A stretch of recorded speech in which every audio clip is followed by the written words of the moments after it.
प्रथम तुला वंदितो कृपाळा, प्रथम तुला वंदितो कृपाळा। आगतम स्वागतम सुस्वागतम। मस्कर परिवारातर्फे तसेच हॉटेल भूषण आणि रोशन वॉटर सप्लायर्स तर्फे सर्व गणेश भक्तांचे हार्दिक स्वागत। त्याचप्रमाणे पश्चिम महाराष्ट्रातील कोल्हापूर व सांगलीमध्ये महापुरात मृत पावलेल्यांना भावपूर्ण श्रद्धांजली। या नैसर्गिक आपत्तीमुळे ज्यांचे सर्वस्व हरवले आहे अशा सर्व पूरग्रस्तांना पुन्हा नव्याने उभे राहण्याची शक्ती आणि सामर्थ्य गणपती बाप्पा देवो हीच गणराया चरणी प्रार्थना। यंदाचं खास आकर्षण म्हणजे शाळा। भक्तजन हो, शिक्षण मानवी जीवनाचा महत्त्वाचा भाग आहे। पौराणिक काळात आपल्या भारत देशात संस्कृत भाषा विशेष रूपाने वापरली जात होती, परंतु जसा काळ बदलत गेला त्यानुसार संस्कृत भाषेची जागा प्रादेशिक भाषांनी घेतली। जसे बिहारमध्ये बिहारी, गुजरातमध्ये गुजराती, महाराष्ट्रात मराठी अशा अन्य प्रांतांमध्ये प्रादेशिक भाषांमधून शिक्षण मिळू लागले। परंतु इंग्रजांच्या गुलामगिरीमुळे आपल्या देशात प्रादेशिक भाषांच्या ऐवजी इंग्रजी भाषेने विराट रूप घ्यायला सुरुवात केली। यासाठी आज प्रत्येक जण आपल्या मुलांना इंग्रजी शाळेत शिक्षणासाठी पाठवतात। ए विराट, चल चल लवकर चल, बेल वाजली।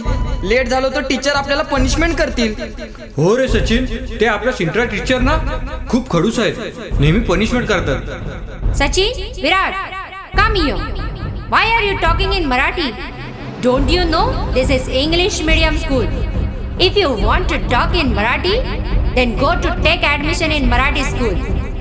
Sintra teacher, these students are not understanding. अहो गायकवाड बाई, आपलं कसं होणार? आपल्या या मराठी शाळेत दिवसेंदिवस विद्यार्थी संख्या कमी होत चालली आहे। आपली शाळा बंद पडेल की काय? अहो देशपांडे बाई, उठल्या सुटल्या आई वडील आपल्या मुलांना इंग्रजी माध्यमाच्या शाळेत पाठवतात। अहो गायकवाड बाई, आपण शेजारच्या गावात जाऊन लोकांना समजावून सांगूया, त्यांच्या मुलांना आपल्या शाळेत घालण्याचा आग्रह करूया। चला चला। अगं राणी, आज तू एकटीच दिसतेस, ते आहेत तुझ्या सर्व मैत्रिणी। काय करू काका, माझ्या सर्व मैत्रिणी इंग्रजी शाळेत गेल्या, आता मी एकटीच राहिली वर्गात। देखो देखो इन मराठी स्कूलों को, इनकी तरफ कोई पलट कर नहीं देखता। हर कोई मेरे पास इंग्लिश सीखने के लिए आता है। अब पूरे भारत में मेरा ही राज्य चलेगा, अब मेरी ही पावर चलेगी। Because I am English medium school, because I am English medium school.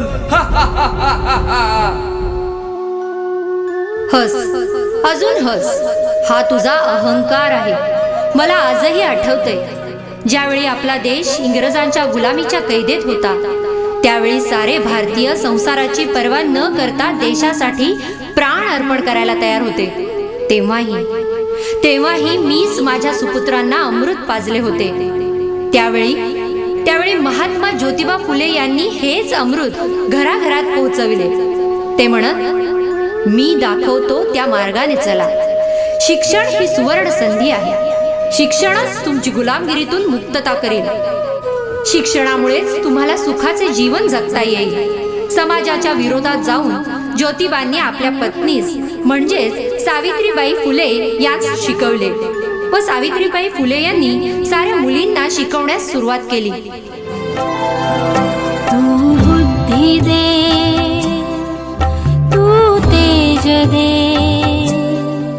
Navchetana Vishwas they. A a E E. ए सावित्री, मुलींना शिकवण्याचा अधिकार तुला दिला कोणी?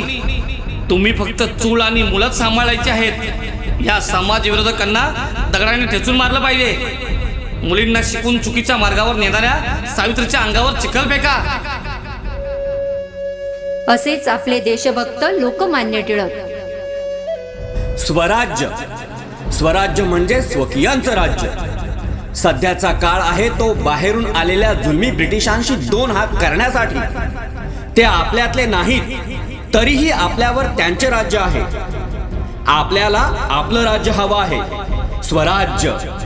मला या गोष्टीचा फार आनंद होतो की बहुसंख्य तरुण स्वराज्याच्या लढ्यात स्वतःहून पुढे येत आहेत.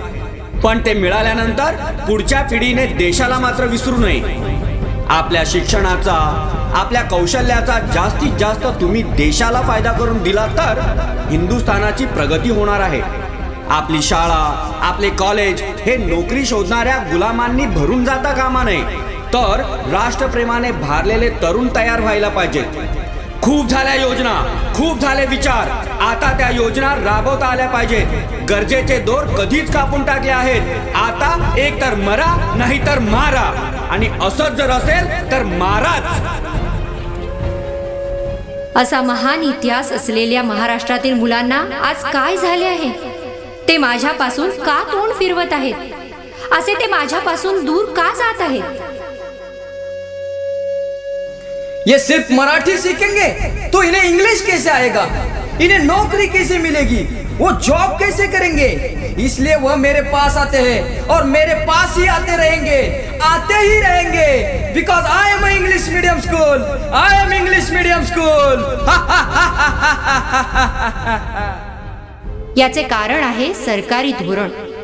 तुझ्याकडे कम्प्युटर लॅब आहे, ई लर्निंग व स्पोर्ट्स अशा सर्व प्रकारच्या सुविधा आहेत.